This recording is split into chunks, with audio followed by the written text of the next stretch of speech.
the vlog returns. We've had a few setbacks, which I'll address in this video, but we've ploughed on, and yeah, I'll just give you an update on how things are going. But before Christmas, was feeling good, in a good routine, getting up early, cycling. You can see it on Strava, absolutely flying, losing a kilo a week, but unfortunately, I felt it coming on a couple of rides. You can see on the week where I was like, I'll take a rest week anyway, but I could feel something in the back of my throat. Couldn't see it really in my heart rate. Yeah, actually I did see it in my heart rate.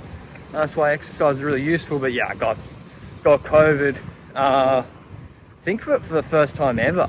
And in before courtesy of. Yeah, I won't name and shame. Not you. It wasn't Mrs. Rouge. But in before comments saying vaxxed or not vaxxed, you Aaron Rodgers, brother. Yes, you are. What are you saying? Yeah, it was a while ago now. Like, it's not doing shit anymore, is it? We'll consult Fauci on that. I'm sure he watches the vlog. But yeah, I got COVID, and it was like not a little. I was actually symptomatic and sick. So just as well I didn't push it on those rides before. Maybe me doing a 5-6K when I wasn't feeling too good. You know, but still, luckily I was doing zone 2, shattered in a go, and not VO2 intervals. And then I started doing the graduated return to exercise, and that was like, look at this unit, look at that unit. And then, yeah, graduated return to exercise, and then the first couple of runs, you know, I hadn't exercised for 10 days, so then it's like, oh, well, are you just feeling a bit shit, or are you still sick? And anyway, it's fine. Do a couple, everything seems back to normal now. Went for a nice run yesterday, but got to get back on the bike. I'm back on the early train. We're up early, 5 a.m. wake up, trees down, wind's crazy. Let's get it running.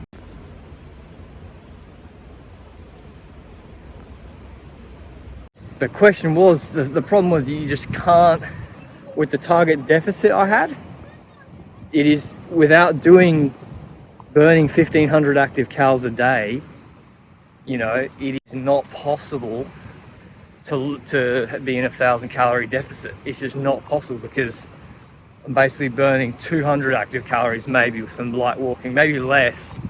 And so what, I'm going to eat 800 calories when I'm sick? That's just fucking stupid. So yeah. I basically just ate, you know, normal. And to be honest, over Christmas, I think we did a pretty good job. Was I weighing food every day? No. Did we sort of blow out of control, eating junk food every day? No. Just had normal Christmas up the coast and down here. Oh, we had the power outage. Oh, we haven't got it. Thanks for reminding me. Got that story as well. And yeah, and so I pretty much maintained weight, maybe gained like a couple 100 grams, but no like big blowout over the 10 days, 2 weeks. I was sort of off, which is good. That's the best you can hope for in getting over the sickness. The biggest problem has been, now our sleep schedule's fucked again, and that's been our biggest weakness, both of us, for years, is that we go to bed too late.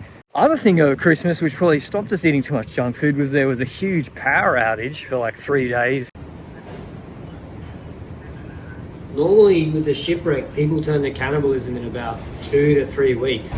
So see how Energex go.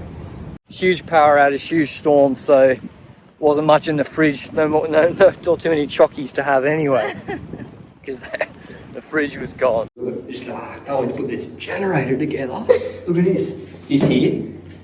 We've got a domestic, a Dometic, they forgot the S, compressor fridge freezer. Here we got the companion Rover Lithium 40 amp hour power station. This bad boy is 2-pin Edison output, we've even got a USB-C output, so basically Eliza uses her iPhone so intensively that she needs a 40 amp hour battery to power that bad boy directly, so she can scroll Instagram reels. We've got the cable. We're going to put this together. This is Survival Rouge, a new spin-off channel where basically we're going to survive a 6 to 12 hour power outage by purchasing all we have here and probably salvaging none of the food in the fridge. Actually, it was nice to candlelight, play a bit of trivia, board games, puzzles, you name it. And that was Christmas, and now we're back on track. Been back jogging for about a week.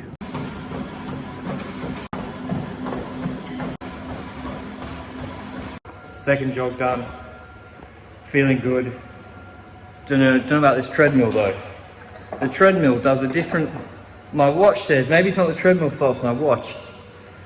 I got it plugged on the same speed on the treadie every time. I got on speed 8, which I think is like 6 min 30 Ks, I think. But every time it says I'm going a different speed. So is it possible that I am in fact going a different speed on the same treadmill setting because I'm just that good? I don't think so. So I reckon we're just doing 640s. It's hot in here.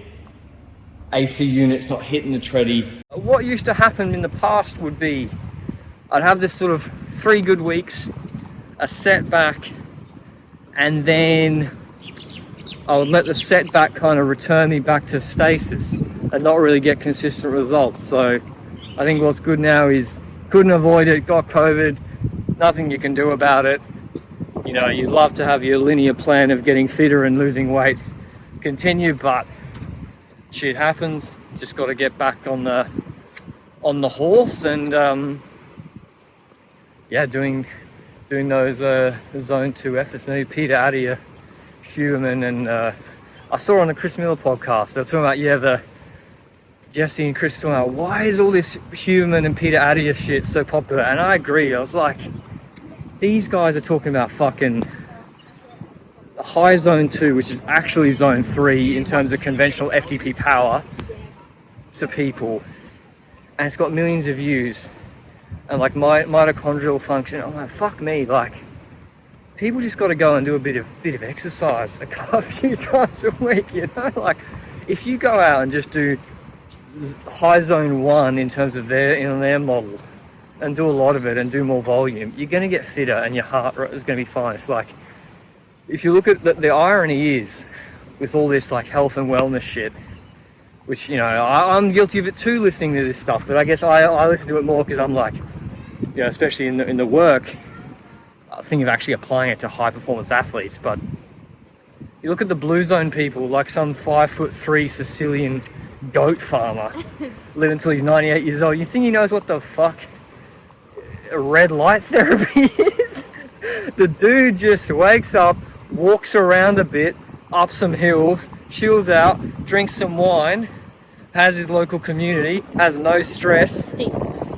Yeah, steepness of your suburb is an indicator of longevity. And no, I'm being a little bit disingenuous. Particularly Sam Milan is like, just do 300 minutes of exercise a week, doesn't really matter. Just do 300 minutes, that's gonna be good for your health. 100% agree, 100% agree. But like, the Huberman shit is unbelievable. That is a fucking grift.